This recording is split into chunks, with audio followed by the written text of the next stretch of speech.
ब्रेकनंतर बुलेटिनमध्ये आपल्या सगळ्यांचं पुन्हा एकदा स्वागत। यानंतर एक महत्त्वाची आणि अतिशय मोठी बातमी। शिवसेना उद्धव ठाकरे पक्षासोबत युतीसाठी मनसे देखील आता सकारात्मक असल्याचं समजतंय।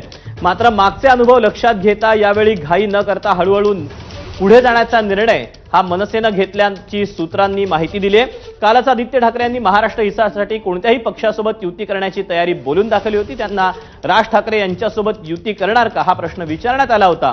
त्यावर मनसेकडून देखील आता सकारात्मक प्रतिसाद असल्याची सूत्रांची माहिती आहे। आपल्यासोबत मनसेचे नेते अविनाश जाधव आहेत। अविनाशजी, अखेर मनोमिलन होणार तर? खरं तर या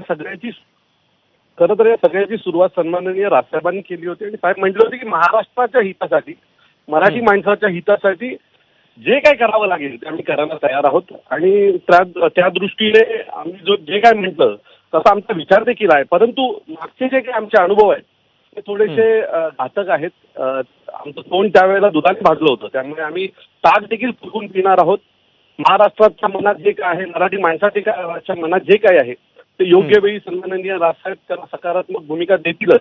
परंतु आता आम्ही जुने अनुभव पाहता थोडंसं दबक्या पावलाने जायच्या तयारीत आहोत। पण मग पहिलं पाऊल काय असेल या पुढचं? मला वाटतं पहिलं पाऊल सन्माननीय राजसाहेब म्हटले ना की महाराष्ट्राच्या हितासाठी, मराठी माणसाच्या हितासाठी आम्ही कधी एकत्र यायला तयार आहोत। मला वाटतं साहेबांनी मागच्याच भाषणात म्हटलं होतं त्यांच्या। पण खरं तर आता काय नेमकं पुढे होतं याची उत्सुकता खरं तर महाराष्ट्राला असेल। अविनाशजी, धन्यवाद आपण दिलेल्या सगळ्या सविस्तर प्रतिक्रियेबद्दल।